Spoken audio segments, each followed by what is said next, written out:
Hello, everyone. This is Rusty, and after a long day of procrastination, I'm finally gonna do my first review for Godzilla King of the Monsters.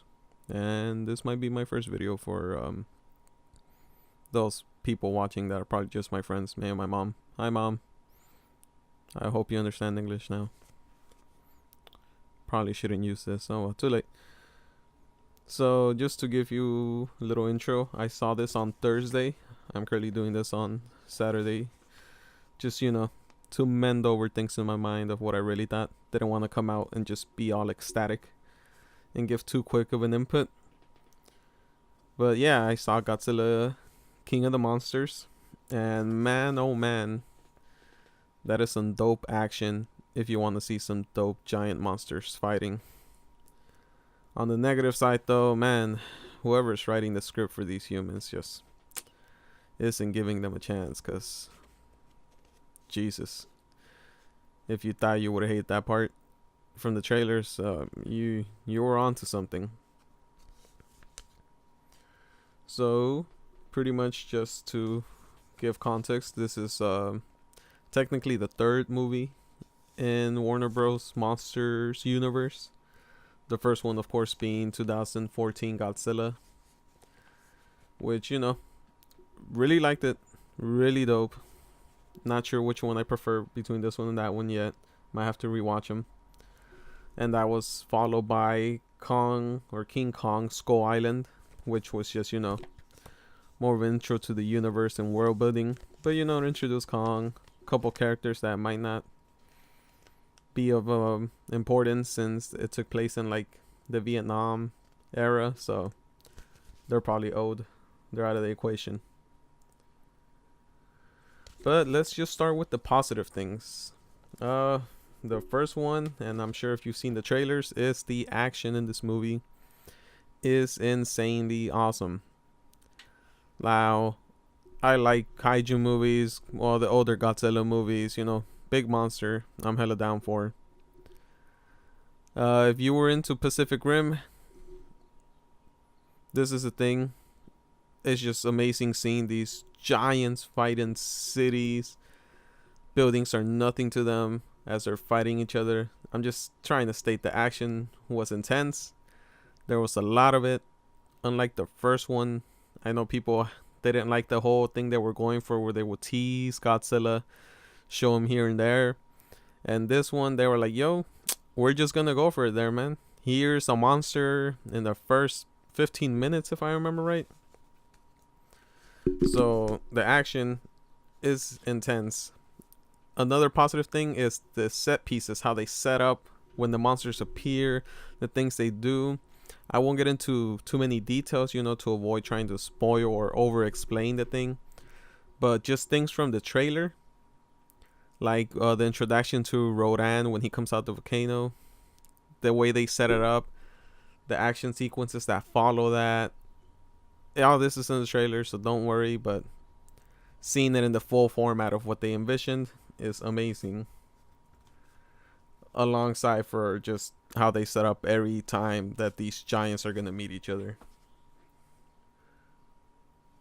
Now, as you know, the humans, I just said in the beginning, pretty awful, but I do want to give an exemption or a little shout out to Ken Watanabe, who's returning from the first movie. He was the scientist for the notorious and famous, well, at least in my realm, the Let Them Fight. He's back. His character motivations, they're not really fleshed out, but just seeing him, his acting, all that is dope. And also the introduction to this movie for his first time in the monster universe, Charles Dance, was amazing. That guy, man, every time, anything he does, put him on screen, I'm there for it. If you're not sure who he is, if I was too lazy or didn't put a picture up just to show who he is Tywin Lannister from Game of Thrones. If you don't do that show, and good for you. The other thing I know him of that I really like is he was in The Witcher 3. So Google him, dope actor, and he just has a presence when he's in the thing. So those two those two guys, man, they. I wish there was more of that in the movie with those humans, cause the other people, I don't know, not for me.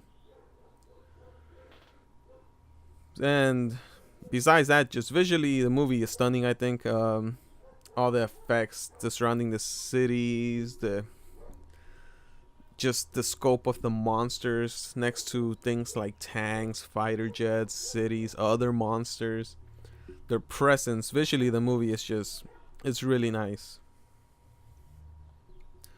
So those are my positive things for now. Let's jump into the negative, which most of it has to do with the human characters.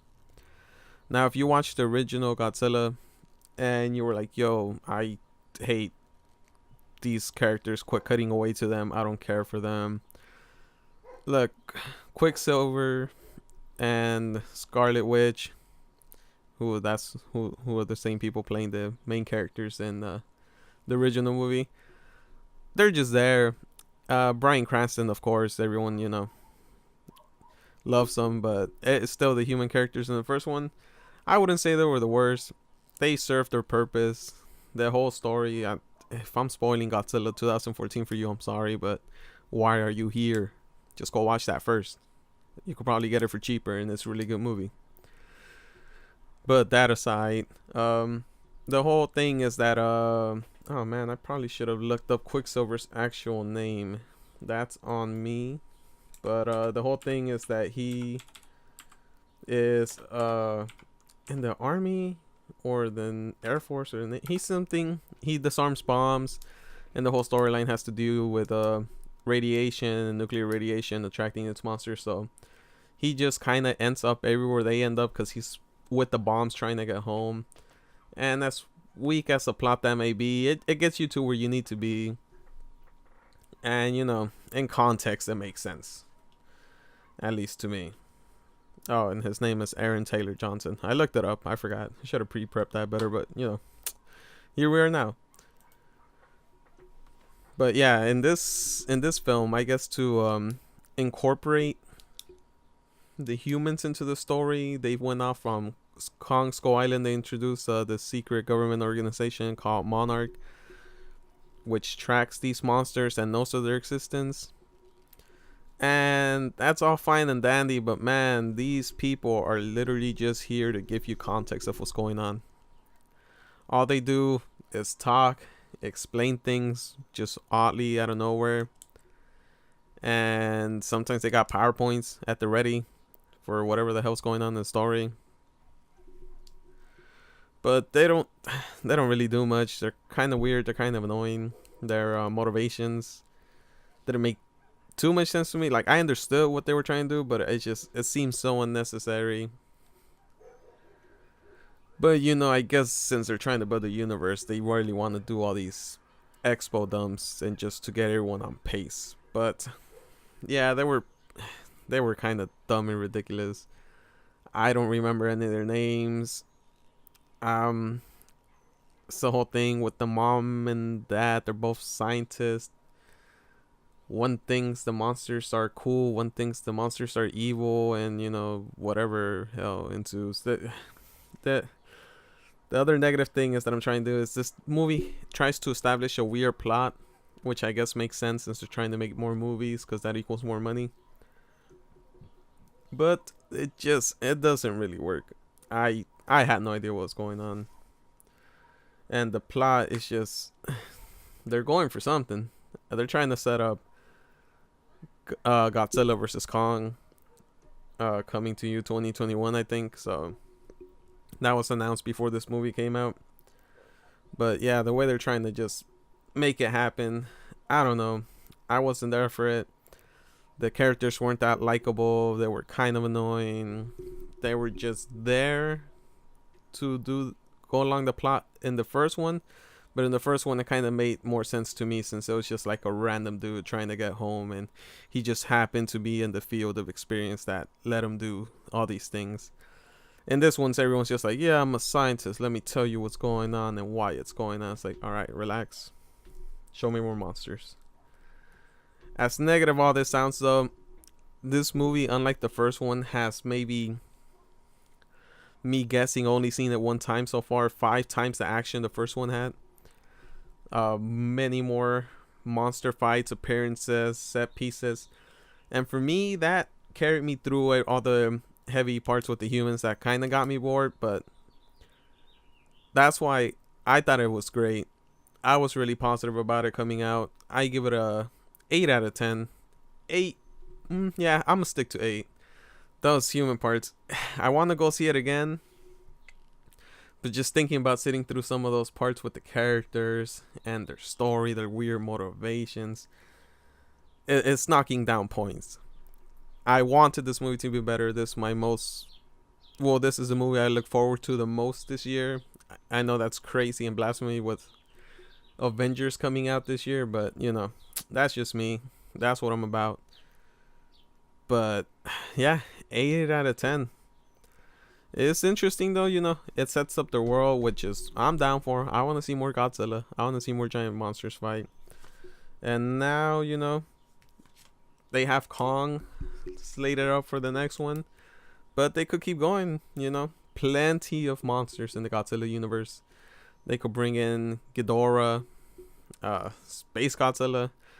I'm sure a Mecha Godzilla is gonna come soon, but plenty things to come. I will be down for. I'm excited.